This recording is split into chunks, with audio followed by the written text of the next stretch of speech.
Happy சாபத் search ஒரு நாள் நல்வாழ்த்துக்கள்.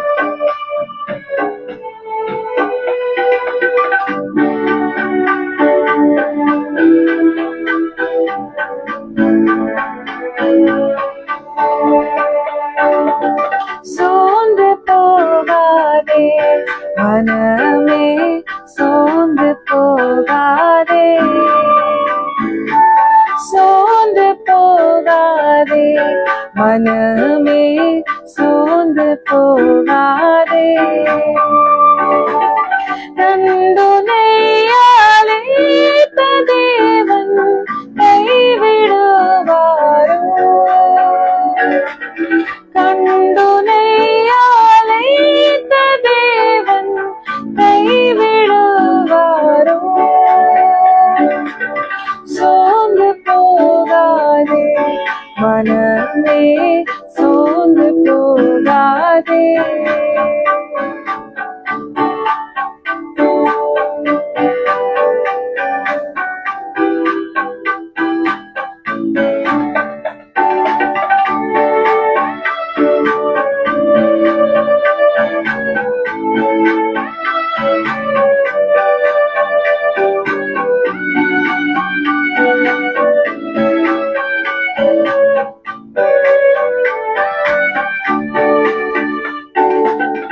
வாக்களித்த தேவனை நீ பாடிக்கொண்டாடு,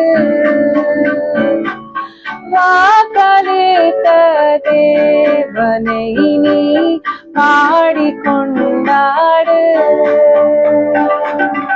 ஊக்கமான ஆவி உன்னை தாங்க மன்றாடு,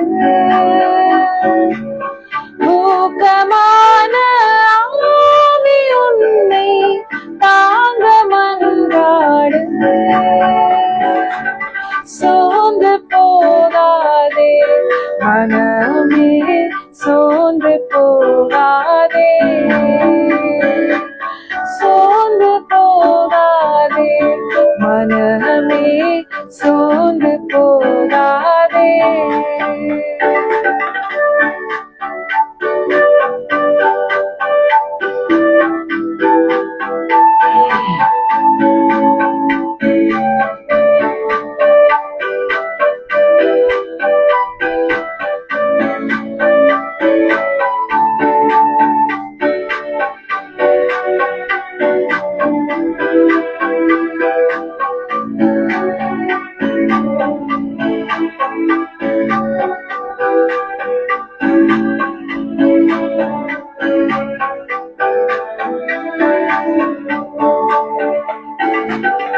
துன்பங்கள் தொல்லைகள் உன்னை சூழ்ந்து கொண்டாலும், துன்பங்கள் தொல்லைகள் உன்னை சூழ்ந்து கொண்டாலும், அன்பர் உன்னை தேற்றும் நேரம் ஆனந்தமல்லோ, அன்பர் உன்னை தேற்றும் நேரம் ஆனந்தமல்லோ. சோர்ந்து போகாதே மனமே, சோர்ந்து போகாதே, சோர்ந்து போகாதே மனமே, சோர்ந்து போகாதே.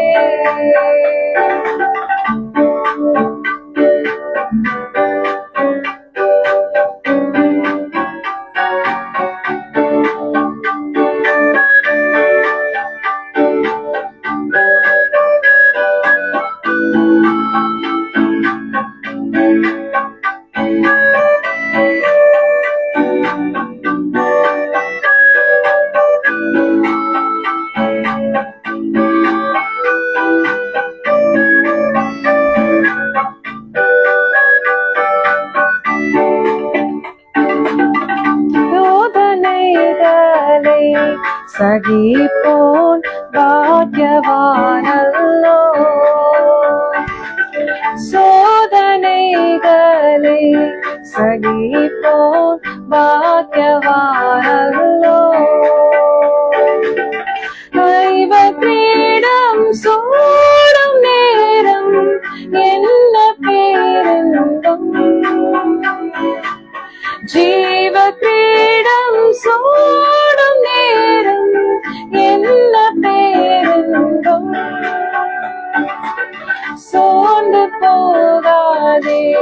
மனமே சோர்ந்து போகாதே, சோர்ந்து போகாதே, மனமே சோர்ந்து போகாதே. கண்டுனை அழைத்த தேவன் கைவிடுவாரோ, கண்டுனை அழைத்த தேவன் கைவிடுவாரோ. சோர்ந்து போகாதே, மனமே சோர்ந்து போகாதே.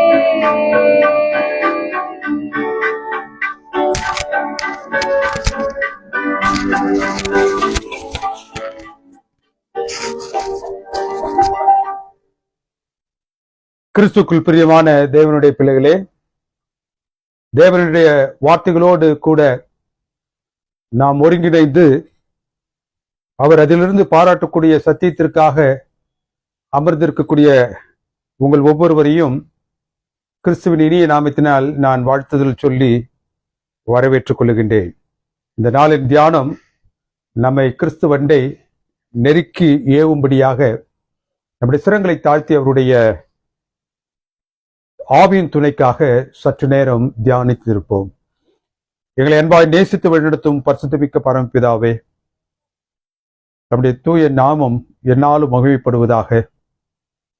உடைய பிரசனத்திற்காக தேவரீர் நாங்கள் இன்று காத்து கொண்டிருக்கின்றோம். உடைய வார்த்தைகளை நாங்கள் தியானிப்பதற்கு முன்பதாக உடைய ஆவியின் துணையை நீர் எங்களுக்கு கட்டளையிட்டு எங்களுடைய இதயங்களை நீர் திறந்ததோ அவற்றோடு நீர் பேசும்படியாக எங்களை நாங்கள் ஒப்புக் கொடுக்கின்றோம். சுவாமி, எங்களுடைய பாவங்கள், குற்றங்கள், குறைகள், மீதல்கள் யாவற்றும் தயவாக மன்னித்து உங்களுடைய பிள்ளைகளாக எங்களுக்கு நீர் இந்த நாளில் பாராட்ட வேண்டிய உடைய மேலான சத்தியத்தை பாராட்டி அதை நாங்கள் கேட்டவர்களாக மாத்திரமல்ல, அதன்படி செய்பவர்களாக இந்த இடத்தை விட்டு ஆவியின் துணையோடு நாங்கள் கடந்து செல்ல கிறிஸ்துவின் நாமத்தினால் ஜெபிக்கின்றேன் எங்கள் அன்பின் பரிசுத்தமிக்க பரமபிதாவே, ஆமேன்.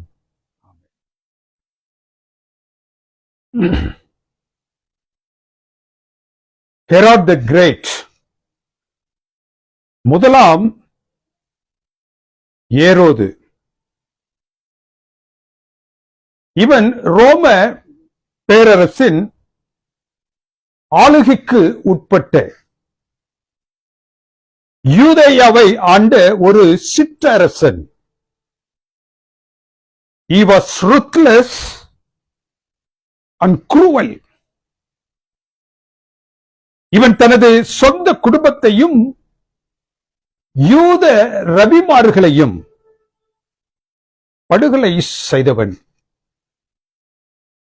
இவனே கர்த்தராகிய இயேசு கிறிஸ்து பிறந்த அந்த நாட்களில் 2 வயதிற்கு உட்பட்ட ஆண் பிள்ளைகள் பெத்லகேமில், அதை அடுத்த இடங்களில் கொலை செய்யப்பட வேண்டும் என்று ஒரு சட்டம் பிறப்பித்து சிறு குழந்தைகளை கொன்று போட்டவன்.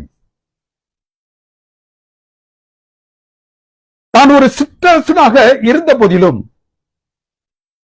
அவன் தன்னை ஹெரோட் தி கிரேட் என்று எல்லோரும் அழைக்க வேண்டும் என்று அந்த பெயரை அவன் தனக்கென்று வைத்துக் கொண்டான்.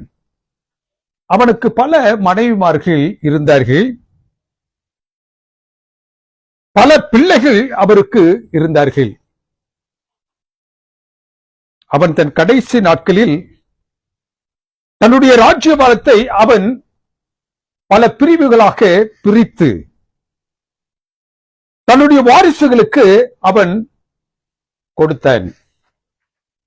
அர்க்கலேயோ இவன் தன்னுடைய தகப்பனுக்கு பிறகு பட்டத்திற்கு வந்தான். 23வது ஏடியிலிருந்து 18 வரை, 23வது பிசியிலிருந்து 18 ஏடி வரை அவன் ஆளுகை செய்தான். அவனுக்கு ஒரு பகுதி பிரித்து கொடுக்கப்பட்டிருந்தது. ஹெரோட் ஆன்டிபாஸ் இவன் தன்னுடைய 16வது வயதில் கலிலேயா மற்றும் பெரியாவிற்கு இளவரசனாக 20 AD-யிலிருந்து 29 வரை அவன் ஆண்டான். 3ஆம் நபர் பிலிப். இவன் ஏரோது ஆன்டிபாஸினுடைய ஆஃப் பிரதர், மாற்றான் தாயின் மகன் அல்லது ஒன்று விட்ட சகோதரன். இந்த பிலிப்பு ஏரோதியாலை மனம் முடித்திருந்தான். ஏரோதியால் இந்த ஹெராட் த கிரேட்டிற்கு பேத்தி, அரிபுலஸ் 4ஆம் அரிபுலஸினுடைய மகள். பிலிப்புவிற்கும் ஏரோதியாலுக்கும் திருமணம் ஆகி அவர்களுக்கு சலோமே என்று ஒரு மகள் பிறந்தாள். இந்த சலோமி தான் அந்த ஏரோதுனுடைய கொலு மண்டபத்தில் நடனமாடி யோவானினுடைய தலையை பரிசாக கேட்டவள். இந்த ஏரோது ஆன்டிபாஸ் ஒன்றுவிட்ட அந்த சகோதரனாகிய பிலிப்பினுடைய மனைவியாகிய ஏரோதியாலை அவன் மனம் செய்தான். இந்த ஏரோது தான் யோவான் ஸ்நானகனுடைய தலையை சிரச்சேதம் பண்ணினவன். ஏரோதியாலின் நிமித்தமாக அவளுடைய சொற்படி அவன் கேட்டு அவளை எப்படியாவது அவனை கொன்று போட வேண்டும் என்று திட்டம் வகுத்தவனாக இருந்தான். ஆனால் அவனை தொடுவதற்கு அவனால் முடியவில்லை. அவனில் என்ன ஒரு தாக்கம் என்னாலும் இருந்தது என்றால், அந்த யோவான் ஸ்நானகன் ஒரு தீர்க்கதரிசி,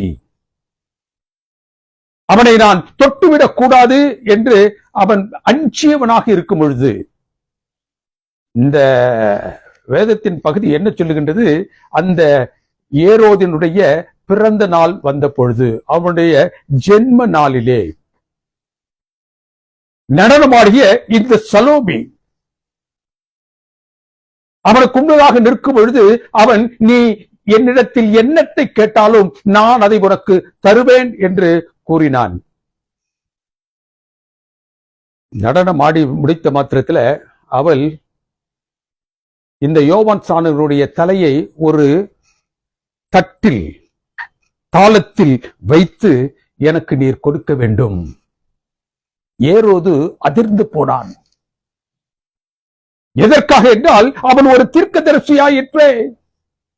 அவனை தொடுவதன் நிமித்தமாக அந்த பாவ பழியின் மீது சுமருமே என்று அவன் பயந்தவனாக இருந்த போதிலும், தான் அவளுக்கு கொடுத்த அந்த கட்டளையின் நிமித்தமாக, வாக்கின் நிமித்தமாக, அவளை சுற்றி இருந்த அநேக விருந்தினர்கள் அதை கேட்டுக்கொண்டதன் நிமித்தமாக அவன் யோவானின் தலையை சிரச்சேதம் பண்ணி கொண்டு வரும்படியாக கட்டளையிட்டான். He was compelled to do that. யோவானுடைய தலையை ஒரு தாளத்தில் வைத்து அந்த சிறு பெண்ணிற்கு அளித்தான். இந்த ஏரோது ஆன்டிபாஸ் என்று சொல்லக்கூடியவன் தான் கிறிஸ்துவின் நாட்களில் காற்பந்து தேசாதிபதியாக ஆளுகை செய்து கொண்டிருந்தவன். யோவான் ஸ்நானகன் கொலையினால் மிகவும் பயந்து, ஒரு தீர்க்கதரிசியை நான் கொலை செய்து விட்டேனே, அவனுடைய தலை சிரச்சேதம் செய்து விட்டேனே என்று அவன் அங்கலாய்த்துக் கொண்டிருக்கக்கூடிய நேரத்தில் இன்னொரு செய்தி வருகின்றது. அது கர்த்தராகிய இயேசு கிறிஸ்துவை குறித்ததான செய்தி. அந்த கர்த்தராகிய இயேசு கிறிஸ்து யோவான் ஸ்நானகரை காட்டிலும் பலத்த செய்கைகளை உடையவராக இருந்ததை அவன் தன் கண்ணால் காணுகின்றான். அவனில் ஏற்பட்ட பயம் இன்னும் அதிகப்படியாக ஆயிற்று. யோவானை காட்டிலும் வல்லமையாக காணப்படக்கூடிய இந்த கிறிஸ்துவை அவன் கண்ட மாத்திரத்தில் பயந்து போனான். ஏரோதில் ஏற்பட்ட பயம் அவன் யார் என்பதையும் அவன் எந்த மத அடிப்படைகளை கொண்டவனாக வாழ்ந்து கொண்டிருக்கின்றான் என்பதையும் அவன் மறந்து போனான். இந்த ஏரோது ஆன்டிபாஸ் ஒரு சதுசேயன். இந்த சதுசேயர்கள் யூதர்களில் ஒரு பிரிவு. இந்த சதுசேய கூட்டத்தை சேர்ந்தவன் தான் இந்த ஏரோது ஆன்டிபாஸ். இரண்டாவதாக கட்டி எழுப்பப்பட்ட அந்த எருசலேம் ஆலய காலகட்டத்தில் வாழ்ந்தவன். இந்த சதுசேயர்களுக்கு என்ன ஒரு வித்தியாசமான கொள்கை இருந்தது என்றால், அவர்கள் அந்த தோராவாக்கிய 5 ஆகமங்களை அவைகளை மாற்றும் தங்களுடைய கரங்களில் அவர்கள் இறுக பற்றிக் கொண்டு மற்றொரு பிரிவாகிய பரிசேயரால் பாரம்பரியமாக நம்பப்பட்ட சடங்காச்சாரங்களை அவர்கள் ஒதுக்கி தள்ளினார்கள், ஏற்றுக்கொள்ளாமல் இருந்தார்கள். அவர்கள் மோசேயின் பிரமாணங்களை உயர்த்தி பிடித்துக் கொண்டிருந்தார்கள். ஆனால் உயிர்த்தெழுதல் என்ற ஒன்றில் அவர்களுக்கு நம்பிக்கை இல்லை. ஒரு மனிதனுடைய மரணத்திற்கு பின்பாக இருக்கக்கூடிய வாழ்க்கை ஒன்று இல்லை என்று அவர்கள் நம்பினார்கள். தூதர்களை குறித்து அவர்களுக்கு நம்பிக்கை இல்லை. ஆவிகளை, the spirit of the Lord, பரிசுத்த ஆவியை குறித்து அவர்களுக்கு நம்பிக்கை கிடையாது. They also rejected the fate and the preordained destiny. விதி என்று சொல்லக்கூடிய ஒன்றையும், இவர்கள் இப்படித்தான் அவருடைய முடிவு இருக்கும் என்று சொல்லக்கூடிய ஒன்றையும் அவர்கள் நம்பாது இருந்தார்கள். மனிதனுக்கு நன்மை தீமை அறியத்தக்க ஒரு ஞானத்தை பரலோகம் கொடுத்திருக்கின்றது. அதை வைத்து அங்கு கொடுக்கப்பட்டிருக்கக்கூடிய அந்த சுதந்திரத்தை வைத்து நாங்கள் வாழ வேண்டும். இன்னான் இப்படித்தான் ஆவான் என்று சொல்லக்கூடிய அந்த ப்ரீ டெஸ்டினி, முன்குறித்தல் என்பது அவர்களுடைய நம்பிக்கையில் இல்லாதது இருந்தது. மனிதனுக்கு உயிர்த்தெழுதலோ மரணத்திற்கு பிறகான வாழ்வோ கிடையாது என்று அவர்கள் சின்னமாக விசுவாசித்தார்கள். ஒருவன் மரித்தால் they go to a Sheol, S-H-E-O-L, the traditional Jewish concept of soul, the death place above. மரித்தவுடன் ஒரு மனிதன் பாதாளத்திற்கு, ஷோலுக்கு போய்விடுகின்றான் என்ற யூத நம்பிக்கை உடையவர்களாக இருந்தார்கள். அவர்கள் சமுதாயத்தில் வலிமை மிக்கவர்களாக இருந்தார்கள். அவர்கள் சமுதாயத்தில் செல்வாக்குடையவர்களாக இருந்தார்கள். அவர்கள் சொற்ப காலம் வாழ்ந்தவர்களாக இருந்தாலும் செல்வாக்கோடு அவர்கள் வாழ்ந்ததினால் அவர்கள் தங்களுக்கென்று ஒரு தனி இடத்தை அவர்கள் பெற்றிருந்தார்கள். Sadducees were upper class people, wealthy men, mostly from Jerusalem. They were aristocrats. உயர்குடி மக்களாக அவர்கள் காணப்பட்டதினால் எல்லா நிலைகளிலும் அவர்கள் உயர்ந்து காணப்பட்டார்கள். அவர்களுடைய அந்த மத அடிப்படையிலான சிந்தனைகளும் அவர்களுக்கு உறுதியாக அவர்களில் காணப்பட்டது. ஆனால் இந்த பரிசேயர்கள் பொருளாதார அடிப்படையில் பல பிரிவுகளிலிருந்து, பல நிலைகளிலிருந்து, பல மட்டத்திலிருந்து வந்தவர்கள். இவர்கள் 5 ஆகமங்களை அவர்கள் உயர்த்தி பிடித்திருந்தார்கள். எப்படி என்றால், அந்த சதுசேயர்களை காட்டிலும் அந்த 5 ஆகமங்களை உயர்த்தி பிடித்திருந்தார்கள். They believed in resurrection of a dead.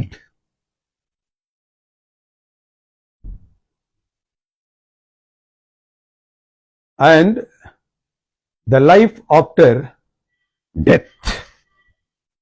அவர்கள் உயிர்த்தெழுதலிலும் ஒரு மனிதனுக்கு அவனுடைய மரணத்துக்கு பிறகாக இருக்கக்கூடிய வாழ்க்கையிலும் அதிகமான பிடிப்பு உள்ளவராக அவர்கள் காணப்பட்டார்கள். They believed in the resurrection of a man. தேவன் இவ்வுலகை படைத்தார். தேவன் தாம் படைத்த இந்த உலகத்திலே இஸ்ரவேலர்களை மேன்மைப்படுத்தி வைத்திருந்தார். தன்னுடைய பிள்ளைகள் என்ற பெயர் கொடுத்து அவர்களை முதன்மைப்படுத்தி இருந்தார். அவர்களை வழிநடத்தும்படியாக ஒரு பிரமாணத்தை அவர்களுடைய கரத்தில் கொடுத்திருந்தார். அதன் அடிப்படையிலே நன்மை தீமை என்னதென்று அவர்கள் அறிந்து அதன் வாயிலாக அவர்கள் நடக்கும் பொழுது அவர்கள் அந்த தண்டனையில் இருந்தும் அவர்கள் பெற வேண்டிய நன்மையாகிய அந்த வெகுமதியும் அவர்களுக்கு கிடைக்கும் என்று அவர்கள் விசுவாசித்து காத்திருந்தார்கள்.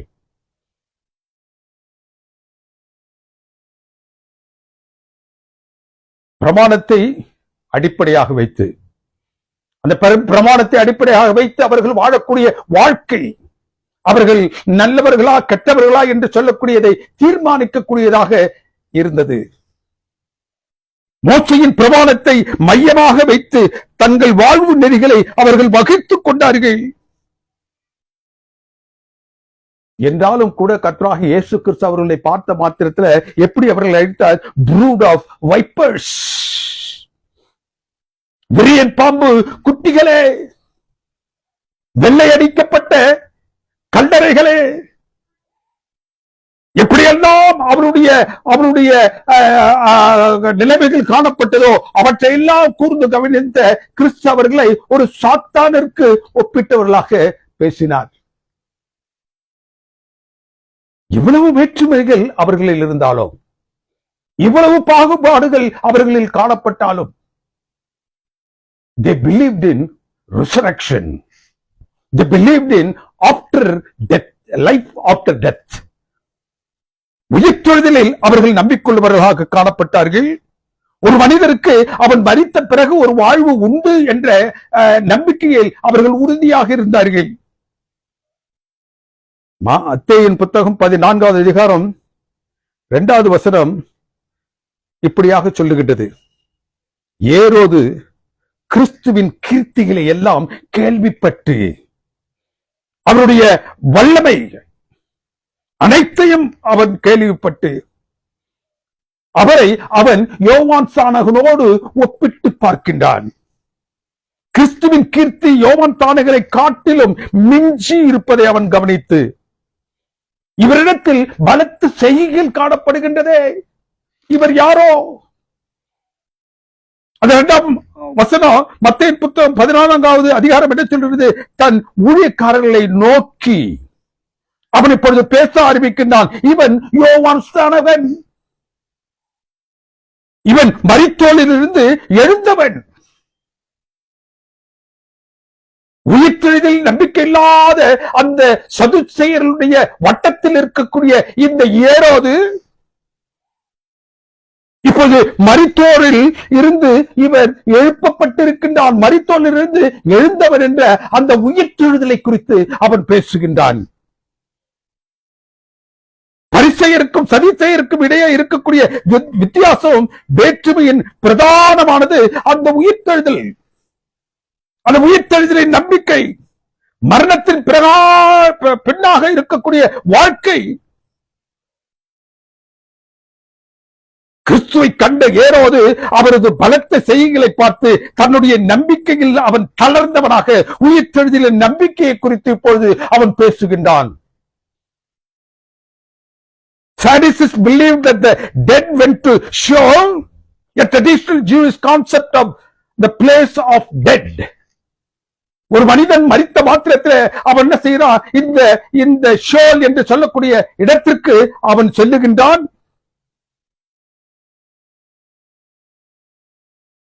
The concept of Sheol in the Bible,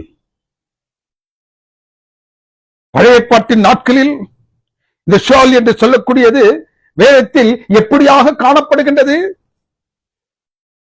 இந்த ஷோல் என்ற பதம் எபிரேய வார்த்தையில் ஹாலோ, ஓர் வெற்றிடம்.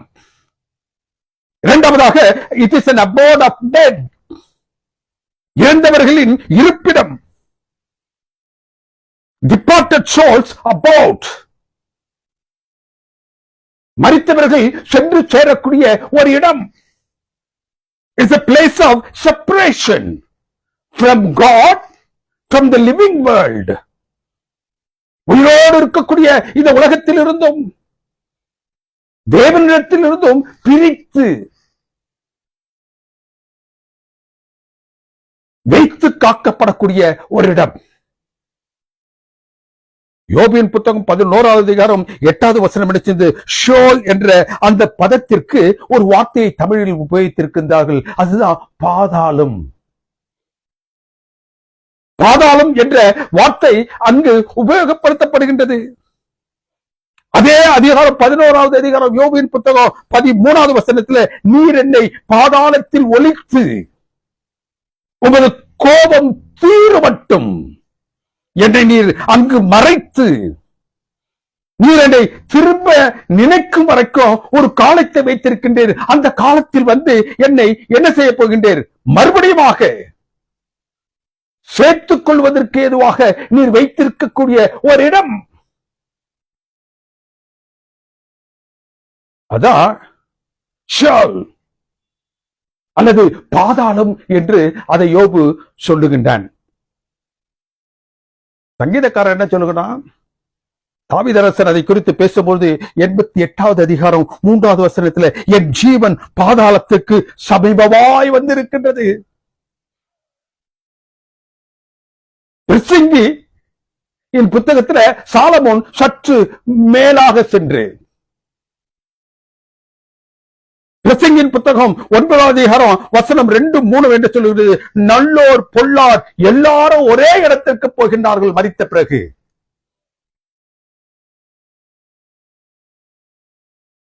சங்கீதக்காரர் 89வது வசனத்துல அதிகாரத்துல 48வது வசனம் சொன்னா மரணத்தை காணாமல் உயிரோடு இருப்பவன் யார்? தன் ஆத்மாவை பாதாள வல்லடிக்கு விலைக்கு காத்துக் கொள்ளுகிறவன் யார்? மரணத்திற்கு பின்பான வாழ்வை குறித்தோ உயிர்த்தெழுதலை குறித்தோ முதலாவது வேதத்தில் பேசியவர்கள் இந்த யோபு. அவனுக்கு அடுத்து வந்த ஏசாயா. யோபின் புத்தகம் 19வது அதிகாரம் வசனம் 26 என்ன சொல்றது? என் தோல் முதலானவைகள் அழுகி போனாலும் நான் என் மாமிசத்தில் அவரை மறுபடியுமாக காண்பேன். He's talking about the resurrection, life after death. நான் என்னுடைய மீட்பை காண்பேன், நானே காண்பேன், அந்நிய கண்கள் அல்ல, என்னுடைய கண்கள் காணும். I will be definitely be resurrected.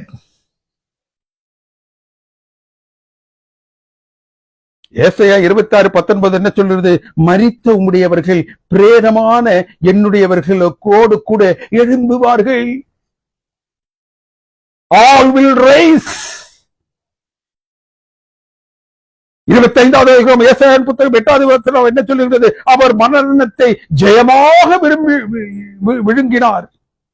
எல்லாருடைய கண்களையும் அவர் துடைப்பார், கண்ணீரையும் அவர் துடைப்பார். The soul will devour no longer. God will swallow up the death. அவர் மரணத்தை ஜெயமாக விழுங்கும் பொழுது, எல்லாருடைய கண்ணீரையும் அவர் துடைக்கும் பொழுது, எப்பொழுது? மரித்தவர்கள் எழும்பும் பொழுது. அடுத்த கான்செப்டுக்கு அந்த அந்த அந்த பழைய ஏற்பாட்டின் காலத்துல they are coming into the next concept, second concept of death. தானியேல் என்ன சொல்லுகின்றான்? 12வது அதிகாரம் 2வது வசனத்துல பூமியின் தூளிலே நித்திரை பண்ணுகிறவர்களாகிய அநேகரில் சிலர் நித்திய ஜீவனுக்கும் சிலர் நித்திய நிந்தைக்கும் நித்திய இகழ்ச்சிக்கும் விழித்து எழும்புவார்கள்.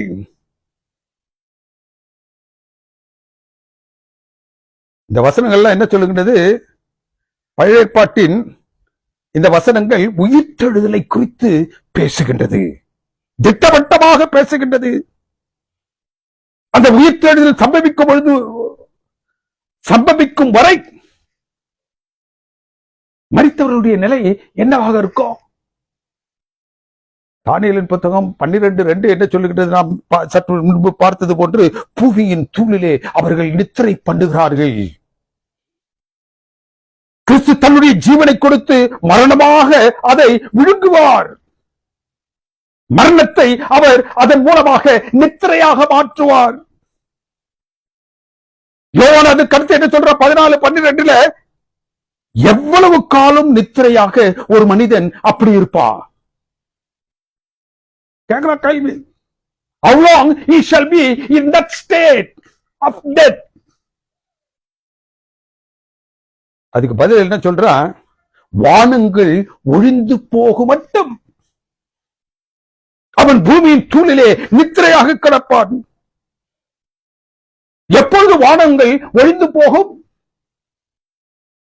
மத்தேயு புத்தகம் 24வது அதிகாரம் 29வது வசனம் சொல்லுது, வானத்தின் சத்துவங்கள் அசைக்கப்படும்.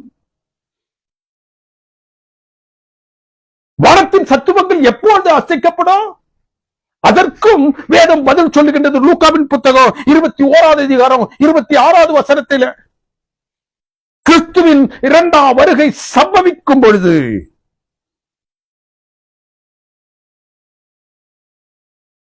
அந்த அடையாளங்கள் காணப்படும்.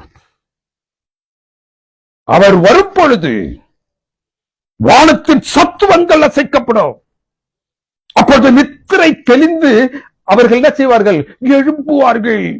அதுவரைக்கும் அவர்கள் நித்திரை தெளிந்து எழும்புகிறது இல்லை. அவ்வளவு ரொம்ப அழகா சொல்றார். 1 தெசலோனிக்கேயர் புத்தகத்துல அவர் எழுதிய அந்த கடிதத்துல 4வது அதிகாரம் 16வது வசனத்துல கர்த்தர் தாமே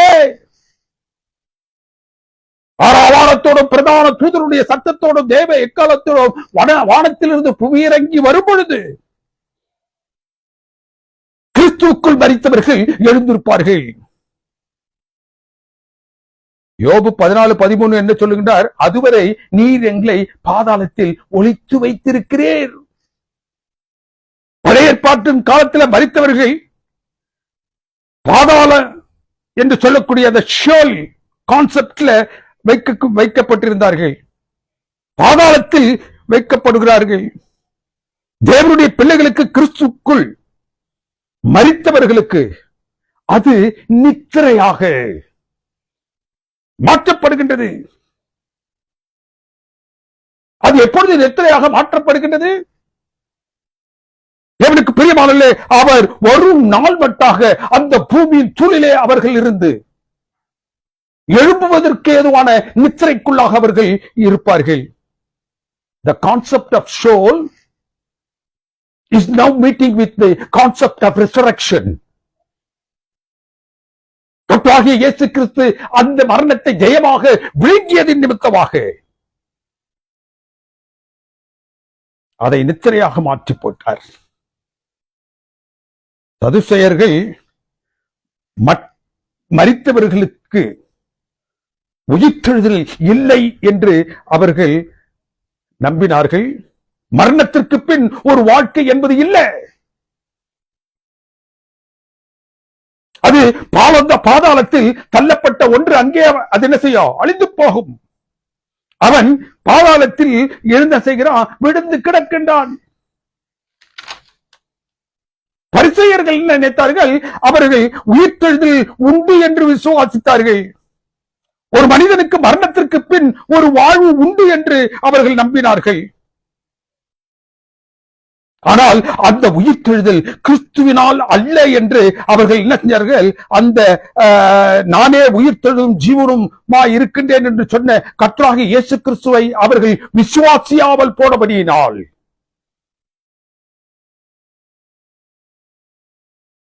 அவர்கள் உயிர்த்தெழுதல் மீதாக நம்பிக்கை உள்ளவர்களாக காணப்பட்டாலும் உயிர்த்தெழுதல் என்ற ஒன்று யாரின் மூலமாக நமக்கு சம்பவிக்கின்றது என்ற அவரை அவர்கள் விட்டுவிட்டதினால், புறம் தள்ளியதினால் அந்த உயிர்த்தெழுதலுடைய மகத்துவத்தை அவர்கள் பெற முடியாத நிலையில் காணப்படுகின்றார்கள்.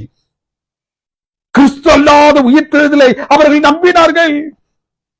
கிறிஸ்து அல்லாத உயிர்த்தெழுதல் என்று ஒன்று வேதத்தில் காணப்படவில்லை. சதுசேயர்கள் உயிர்த்தெழுதலை நம்பவில்லை. பரிசேயர்கள் கிறிஸ்து அல்லாத உயிர்த்தெழுதலை அவர்கள் நம்பினார்கள். அவைகள் இரண்டுமே வேதம் சாராத நம்பிக்கை, வேதத்தில் காணப்படாத ஒரு சத்தியம். அந்த நம்பிக்கையில் சதுசேயர்களும் பரிசேயர்களும் காணப்பட்டார்கள். இன்றைய கிறிஸ்தவம் என்ன சொல்லுகின்றது? என்ன சொல்லுகின்றது? தங்களுக்கு பிரியமான ஒருவரை இழக்க கொடுத்த மாத்திரத்தில்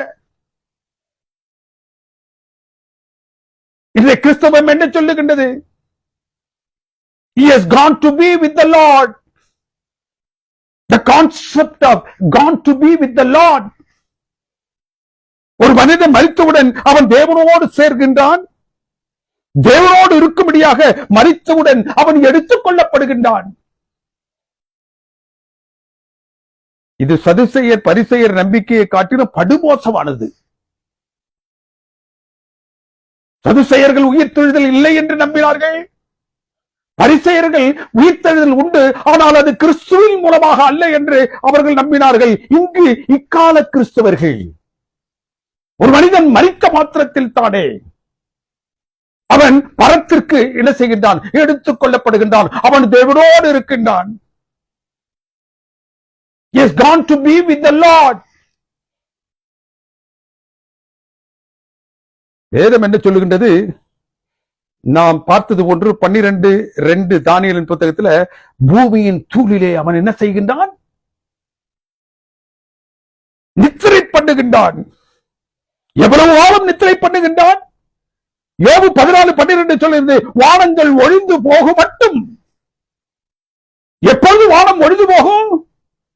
கிறிஸ்து தாமே ஆரவாரத்தோடும்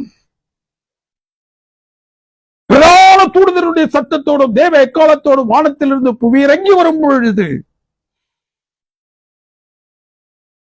அவருடைய 2ஆம் வருகையில் வானமும் பூமியும் என்ன செய்யும்? ஒழிந்து போகும். அந்த நாட்களில் நித்திரை, மரணத்தை நித்திரையாக மாற்ற பெறப்பட்டவர்கள், கிறிஸ்துவுக்குள் மரித்தவர்கள் மட்டும்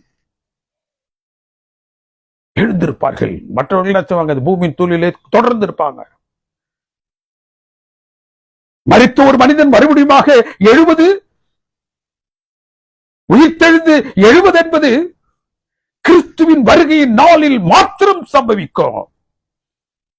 அப்படி என்றால் gone to be with the Lord என்று சொல்லக்கூடிய அந்த நம்பிக்கை என்ன? gone to be with the Lord என்று இன்றைய கிறிஸ்தவம் மரித்தவர்களை குறித்து ஒரு நம்பிக்கையை தன்னில் வைத்துக் கொண்டிருக்கின்றது. அது சத்தியம் சார்ந்தது அல்ல. It's a wrong concept.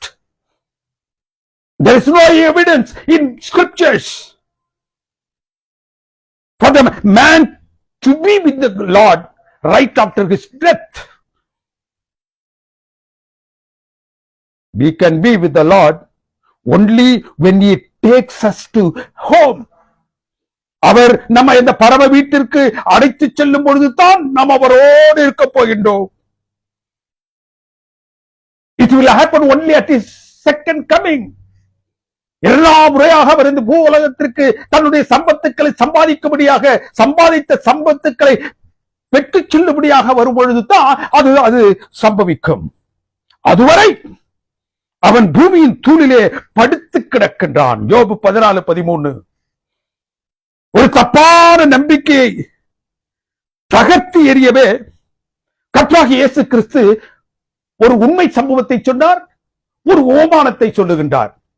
இந்த உண்மை சம்பவத்தின் மூலமாகவும் அந்த ஓமானத்தின் மூலமாகவும் கர்த்தராகிய இயேசு கிறிஸ்து ஒருவன் மரித்த பிறகு அவனுடைய நிலை என்ன, அதற்கு பிறகு அவனுடைய நிலை என்ன என்பதை குறித்து 2 சம்பவங்களை வைத்து சொன்னார். ஒன்று ஓமானத்தின் மூலமாக சொல்லுகிறார், இன்னொன்னு உண்மை சம்பவத்தின் மூலமாக சொல்லுகின்றார். என்ன உண்மை சம்பவமாக அவர் சொல்லுகின்றார்? லாசருவின் அனுபவம். லாசரு மரித்து 4 நாட்கள் ஆகி அவன் என்ன செய்கின்றான்? அவனுடைய கல்லறையில் வைக்கப்பட்டு காவல் காக்கப்பட்டு கொண்டிருக்கின்றான். கர்த்தராகிய இயேசு கிறிஸ்து அங்க வந்த உடனே அந்த கல்லை புரட்டும்படியாக அவர் சொல்லிட்டு அவர் உறக்கத்துறையோடு தேவனிடத்தில் பேசிவிட்டு அவர் என்ன செய்கின்றார்? அவனை அழைக்கின்றார். லாசருவே, நீ எழும்பி வா.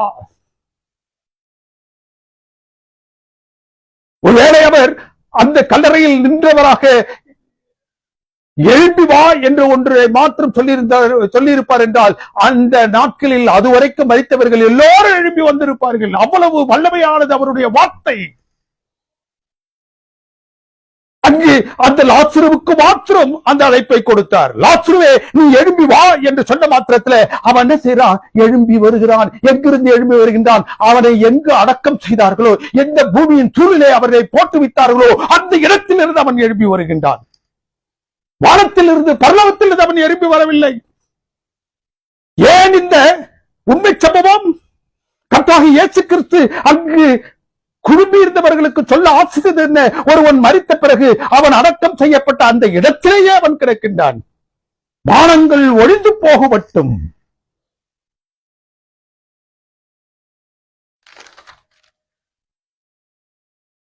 To be with the Lord is gone to be with the Lord என்று சொல்லக்கூடிய கான்செப்ட், நம்பிக்கை இங்க எங்க வருது? To be with the Lord என்று சொல்லக்கூடிய அந்த நம்பிக்கை ஒன்று உண்மையாக இருந்திருக்கும் என்றால் அந்த லாசரு என்ன செஞ்சிருக்கணும்? பரத்திலிருந்து வெளியே வந்திருந்திருக்கணும். ஏனென்றால் மரித்தவுடன் இந்த தவறான நம்பிக்கையின் அடிப்படையில் என்ன நினைத்தார்கள்? அவன் உடனே என்ன செய்யறான்? பரலோகத்தை சென்று விடுகின்றான்.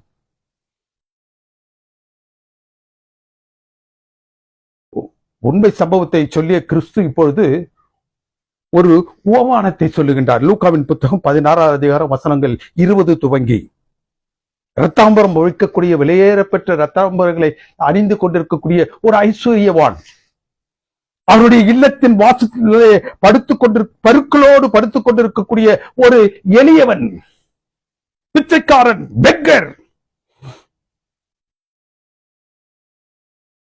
மரித்த இருவரில் ஒருவன் என்ன செய்யறான்? தேவ தூதர்களால் அழைத்து செல்லப்பட்டு ஆபிரகாமின் மடியிலே கொண்டு போய் உட்கார்ந்தான்.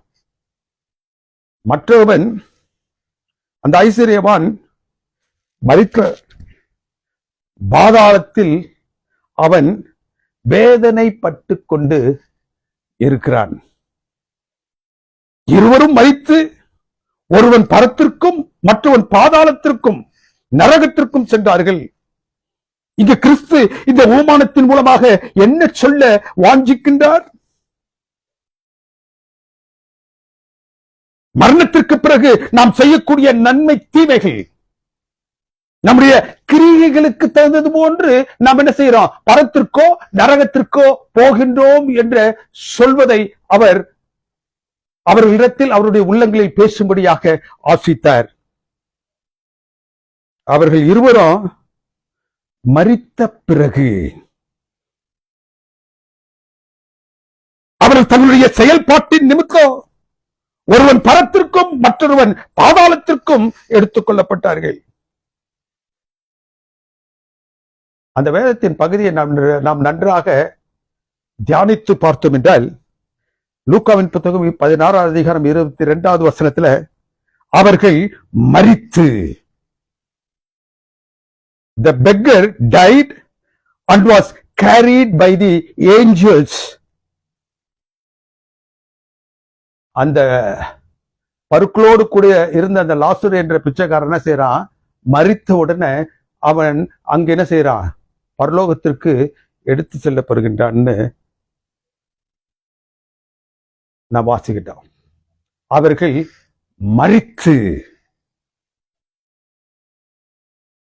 மரித்த உடனே அல்ல, அவர்கள் மரித்து, ஆஃப்டர் தேர் டெத், அவர்கள் மரித்த பிறகு அவர்களுக்கு என்ன சம்பவிக்கும் என்பதை அங்கு அவர் சொல்லுகின்றார்.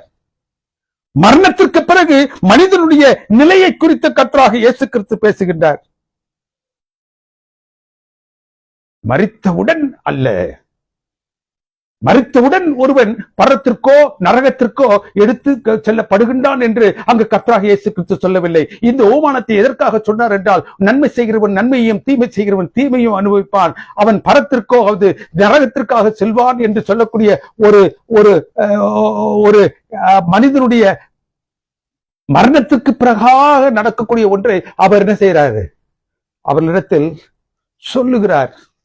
ஆனால் அந்த வேத பகுதியை எடுத்துக்கொண்டு ஒருவன் மரித்த உடனே 22வது வசனம் லூக்கான் புத்தகம் 16 அதிகாரத்துல அந்த ஓமானத்துல அங்கு வேதம் அப்படி சொல்லவில்லை. அவர்கள் மரித்து உடனே என்ற அந்த வார்த்தை அங்கு கொடுக்கப்படவில்லை.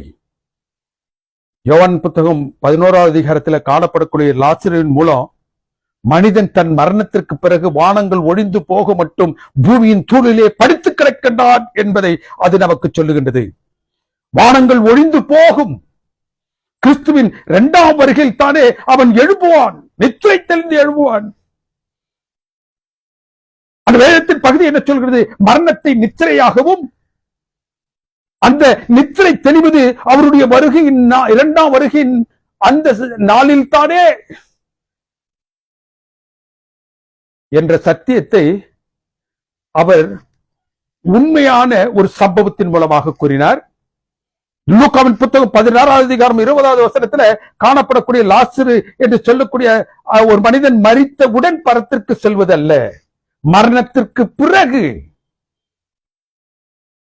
அவன் தன்னுடைய கிரியைகளுக்கு ஏற்றாற் போல் மோட்சத்திற்கோ நரகத்திற்கோ போகின்றான் என்ற ஒரு கருத்தை அவர் முன்வைத்தார்.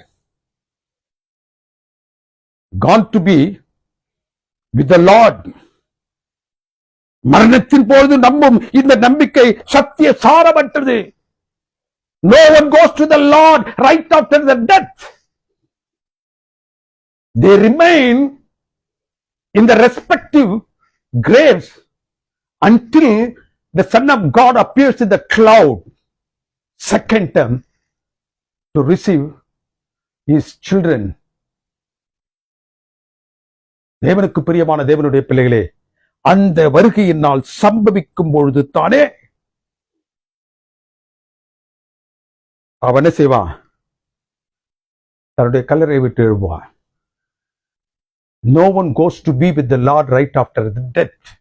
They remain in their respective graves. ரொம்ப அழகாக இந்த ஒரு வசனம் இந்த அனைத்து சத்தியம் சார்ந்த பிரச்சனைகளுக்கும் உத்தரவளிக்கின்றது. 1 தெசலோனிக்கேயர் புத்தகம் 6வது அதிகாரம் 16வது வசனம், கர்த்தர் தாமே ஆரவாரத்தோடும் பிரதான தூதருடைய சத்தத்தோடும் வான எக்காலத்தோடும் வானத்திலிருந்து புவியிறங்கி வரும் பொழுது கிறிஸ்துவுக்குள் மரித்தவர்கள் எழுப்புவார்கள். இந்த ஓர் வேத பகுதி இன்றைய மரணத்திற்கான தப்பான தாற்பயத்திற்கு பதில் சொல்லுகின்றது. தேவன் மனிதனை எவ்வாறு உண்டாக்கினார்? மண்ணினால் சரீரத்தை உண்டு பண்ணி அதில் தன் சுவாசத்தை அவனுடைய நாசியிலே ஊதினான். அவன் ஜீவ ஆத்மாவாக ஆனான். There are two components. ஒன்னு மனிதனை செய்வதற்கு 2 காரியம் இருந்துச்சு. ஒன்று மண்ணு, இன்னொன்னு தேவனுடைய சுவாசம். அவர் மரிக்கும் பொழுது அந்த மண்ணு மண்ணுக்கும், ஜீவன் அந்த சுவாசத்தை தந்த தேவனிடத்திற்கும் திரும்புகிறது. அவன் எப்படி எப்போது உயிர்த்தெழுதலில் மறுபடியும் ஜீவா ஆத்மாவாக அவன் மாறுகின்றான்? கர்த்தராகிய இயேசு கிறிஸ்து தன்னுடைய 2ஆம் வருகையில் வரும்பொழுது, நானே வழியும் ஜீவனும் சத்தியமாய் இருக்கின்றேன் என்று சொன்ன கர்த்தராகிய இயேசு கிறிஸ்து அந்த மேகங்கள் மீதாக அவர் வரும்பொழுது தானே அந்த ஜீவன் மரித்து தங்களுடைய கல்லறையில் கிடக்கிறதான பூமியின் தூளிலே இருக்கிறதான அந்த சரீரத்தோடு இணைக்கப்படும் பொழுது, எப்பொழுது கர்த்தராகிய இயேசு கிறிஸ்து இந்த பூ உலகத்திற்கு 2ஆம் முறையாக வரும் பொழுது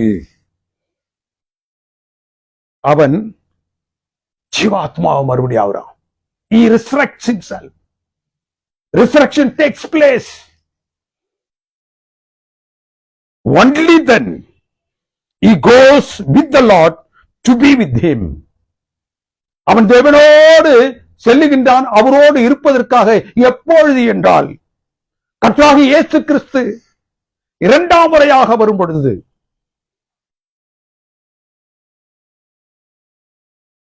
அவன் உயிர்த்தெழுதலின் அந்த காலை வேளையிலே கிறிஸ்துவுக்குள் மரித்த அவன் கிறிஸ்துவுக்குள் எழும்பும் பொழுது. தேவனுக்கு பிரியமான தேவனுடைய பிள்ளைகளே, ஒரு மனிதன் மரித்தவுடன் பரத்திற்கு சென்று விடுவான் என்றால், மரித்தவுடன் அவன் if he goes to the Lord to be with him என்றால், தேவனோடு இருக்கும்படியாக, தேவனிடத்தில் இருக்கும்படியாக அவன் மரித்த உடனேயே சென்று போய் விடுவான் என்றால், இரண்டாம் வருகை எதற்கு? Why there should be a second coming of the Lord? The very purpose of the second coming of the Lord is to receive his children back home. மறுபடியும் அவர்களை தன்னோடு சேர்த்துக் கொள்ள வேண்டும் என்பதற்காக அவர் இரண்டாம் முறையாக மறுபடியும் வர காத்திருக்கும் பொழுது, ஒரு மனிதன் மரித்த மாத்திரத்தில் தானே அவரோடு இருக்கும்படியாக அவன் சென்று போய் விடுவான் என்றால், இந்த இரண்டாம் வருகை என்ற ஒரு அனந்த பாக்கியமான நம்பிக்கை எதற்கு நமக்கு? உயிர்த்தெழுதல் என்பது ஒரு அனந்த பாக்கியமான நம்பிக்கை. அனந்த பாக்கியமான நம்பிக்கை. ஒரு மார்க்கத்தாருக்கும் ஒரு மதத்தை சார்ந்தவர்களுக்கோ இல்லாத ஒரு உன்னதமான நம்பிக்கை, அனந்த பாக்கியமான நம்பிக்கை இந்த உயிர்த்தெழுதல். இந்த உயிர்த்தெழுதல் என்பதில் தான் அனைத்து கிறிஸ்தவமும் அடங்கி இருக்கிறது. கிறிஸ்து உயிர்த்தெழுதாமல் இருந்திருப்பார் என்றால் நமக்கு உயிர்த்தெழுதல் இல்லை. கிறிஸ்து உயிர்த்தெழுந்தால் என்பதில் தான் இந்த அனைத்து கிறிஸ்தவமும் அடங்கி இருக்கிறது. இந்த நம்பிக்கையை குலைக்கும் வண்ணமாக இன்றைக்கு சாத்தான் ஒரு ஒரு ஒரு ஒரு நிலைப்பாட்டை உழவ விட்டு இருக்கின்றான் இந்த கிறிஸ்தவத்தில். Gone to be with the Lord. அது கேட்கறதுக்கு ரொம்ப சந்தோஷமா இருக்கு. ஒரு இறக்க கொடுத்த மாத்திரத்துல அவர்கள் பரலோகத்துல தேவனுடைய பரிசுத்த சமூகத்துல அவர்கள் சேர்த்துக் கொள்ளப்படுகின்றார்கள், அவர்கள் தேவனோடு இருக்கின்றார்கள் என்று சொல்வது நமக்கு இதமான ஒன்று. ஆனால் அது சத்தியம் சார்ந்ததல்ல. They will be with the Lord. அவர்கள் தேவனோடு இருக்கக்கூடிய ஒரு உன்னதமான நம்பிக்கை பரலோகம் இந்த வேதமும் நமக்கு கொடுக்கின்றது. அது ஒரு மனிதன் மரித்த உடனே அல்ல. கிறிஸ்து தன்னுடைய சம்பத்துக்களை கூட்டி சேர்க்கும்படியாக வரக்கூடிய அந்த இரண்டாம் வருகையில் மாத்திரம்தான் அது சம்பவிக்கும். அது வரைக்கும் அவன் பூமியின் தூளிலே என்ன செய்கின்றான்? கிடக்கின்றான். வானங்கள் ஒழிந்து போக மட்டும் அவன் பூமியின் தூளிலே கிடக்கின்றான். இந்த உயிர்த்தெழுதலின் சத்தியத்தில் தான் சதுசேயரும் பரிசேயரும் வேறுபட்டிருந்தார்கள். இந்த உயிர்த்தெழுதலின் சத்தியத்தில் தான் அவர்களுக்கு ஒரு வேற்றுமை காணப்பட்டது. அவர்கள் சதுசேயர்கள் உயிர்த்தெழுதல் இல்லை என்றார்கள், பரிசேயர்கள் உயிர்த்தெழுதல் உண்டு என்றார்கள். சதுசேயர்கள் உயிர்த்தெழுதலே இல்லை, மனிதன் மரணத்துக்கு பிறகு வாழ்வு இல்லை என்றார்கள். பரிசேயர்கள் உயிர்த்தெழுதல் உண்டு என்று நம்பினார்கள். ஆனால் அந்த உயிர்த்தெழுதலோ, அந்த உயிர்த்தெழுதலுக்குரிய கிறிஸ்துவை அவர்கள் நம்பாததினால் அவருடைய கரத்தில் அவர்களால் இறுக பற்றிக் கொள்ள முடியவில்லை. இன்றைய கிறிஸ்துவம் என்ன சொல்லிக் கொண்டிருக்கின்றது? உயிர்த்தெழுதலை விசுவாசிக்கின்றது.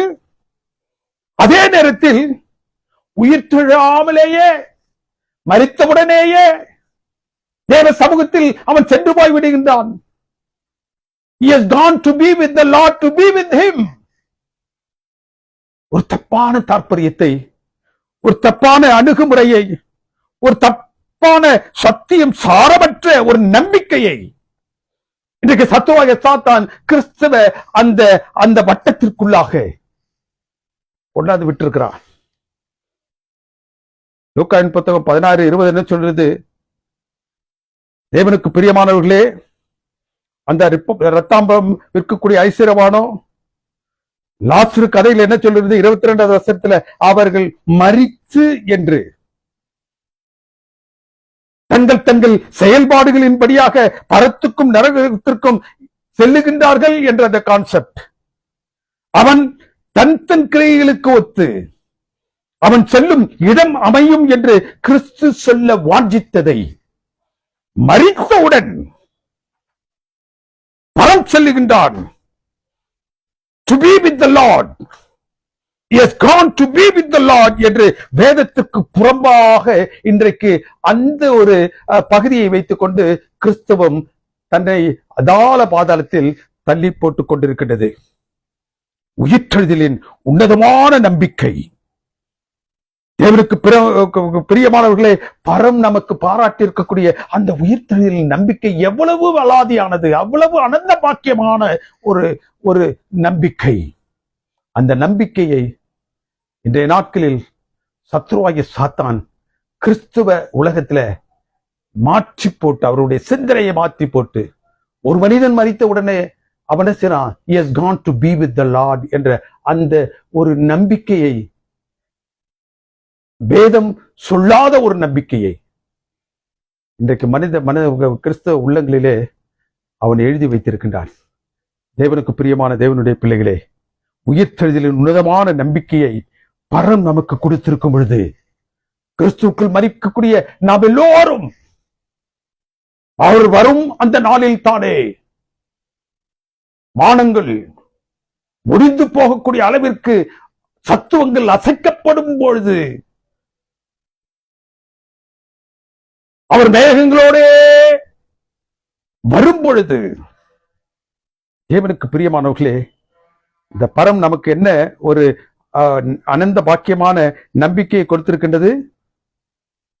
கிறிஸ்துவுக்குள் மரித்த நாம் எழும்புவோம். We will go with the Lord to be with him. We will go with the Lord to be with him. நாம் தேவனோடு பரத்திற்கு செல்வோம், அவரோடு இருப்பதற்காக.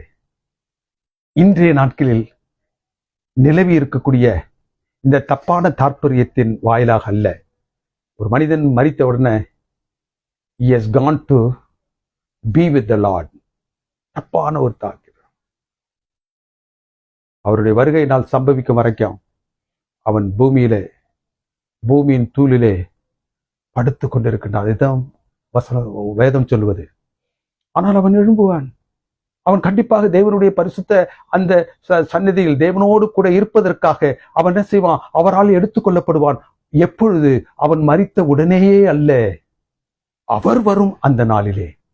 தேவனுக்கு பிரியமானவர்களே, தர்மையான சத்தியத்தை நீங்களும் நானும் நம்முடைய இருதயங்களில் தாங்கியவர்களாக, தவறான வேத சிந்தனைகளை எல்லாம் புறம் தள்ளி, வேதம் என்ன சொல்லுகின்றோ அதில் தான் நமக்கு வலிமையான பலன் கிடைக்கும். அந்த ஒரு நிலையை தேவன் தாமே நம் அனைவருக்கும் தந்தருள்வாராக. To be gone to be with the Lord is not biblical. We will be with the Lord when he comes in the clouds at the second coming. தேவன் தாமே உங்கள் ஒவ்வொருவரையும் ஆசீர்வதித்து வழிநடத்துவாராக. ஆமென். எங்களை அன்பாக நேசித்து வழிநடத்தும் பரிசுத்தமிக்க பரம்பிதாவே, உடைய தூய நாமம் மகிமைப்படுவதாக. இது அந்த நாளிலும் தேவருடைய திரு சமூகத்திலே நாங்கள் தியானித்த வேத பகுதிக்காக உங்களுக்கு நன்றி செலுத்துகின்றோம்.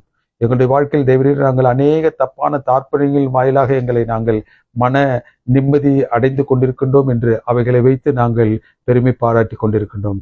அதைவிட மேலான ஒரு ஆசீர்வாதத்தை தேவன் வைத்திருக்கின்றார். உண்மையான சத்தியத்திலே நாங்கள் தவறான சத்தியத்தின் மூலமாக கிடைக்கக்கூடிய அந்த ஆறுதலை காட்டிலும் அவர் வேதத்தில் வைத்திருக்கக்கூடிய உண்மையான சத்தியத்தின் மூலமாக அதைவிட அதிக அளவில் எங்களுக்கு சமாதானத்தை வைத்திருக்கின்றார் என்பதை இந்த நாளில் நாங்கள் தியானிப்பதற்கு நீர் கொடுத்த இந்த வாய்ப்பிற்காக உங்களுக்கு நன்றி செலுத்துகிறோம் சுவாமி. எங்களை தாழ்த்துகிறோம், வெறுமையாக்கிறோம், உங்களுடைய தெய்வ சமூகத்தில் படைக்கின்றோம். ஆங்காங்க இந்த சத்தியத்தை கேட்டுக்கொண்டிருக்கக்கூடிய பிள்ளைகள் ஒவ்வொருவரோடும் நீர் கிருபையாக தயவாக இருந்தருளும். வியாதி, துன்பம், தொல்லை, கஷ்டங்கள் நிமித்தமாக பாடுகளின் வழியாக கடந்து செல்லிக் கொண்டிருக்கக்கூடிய பிள்ளைகள் ஒவ்வொருவரையும் பார்த்து விசேஷப்படுத்துகிறோம். உங்களுடைய கரம் தொட்டு அவர்களை நேர் அந்த வியாதி பிணியிலிருந்து எழுப்பி மருத்துவர்களும் மருத்துவ உலகமும் கண்டிராத ஒரு பெரிய அதிசயத்தை அவருடைய வாழ்க்கையில் நீர் செய்ய போவதற்காகவும் செய்து கொண்டிருப்பதற்காகவும் நன்றி செலுத்துகின்றோம். தொடர்ந்து தேவரீர் தனது பிள்ளைகளை சந்தித்து ஆசிரித்து வழிநடத்துகிறோம். எங்களை தாழ்த்துகிற வெறுமையாக்கிற உடைய சமூகத்தில் படைக்கின்றோம். கிறிஸ்துவின் நாமத்தினால் ஜெபிக்கின்றோம் எங்கள் அன்பின் பரிசுத்தமிக்க பரம்பிதாவே, ஆமென். நம்முடைய கர்த்தராகிய இயேசு கிறிஸ்துவினுடைய கிருபையும் பிதாவுடைய அன்பும் பரிசுத்த ஆவியானவருடைய அந்யோன்யம் சிநேகமும் நம் அனைவரோடு விசேஷமாக இந்த நாளில் இந்த சத்தியத்தை ஆங்காங்கு பல்வேறு பகுதியிலிருந்து கேட்டுக்கொண்டிருக்கக்கூடிய பிள்ளைகள் ஒவ்வொருவரோடும் அவர்கள் குடும்பங்களோடும் இன்றும் சதா காலங்களிலும் இருப்பதாக. ஆமேன், ஆமேன்.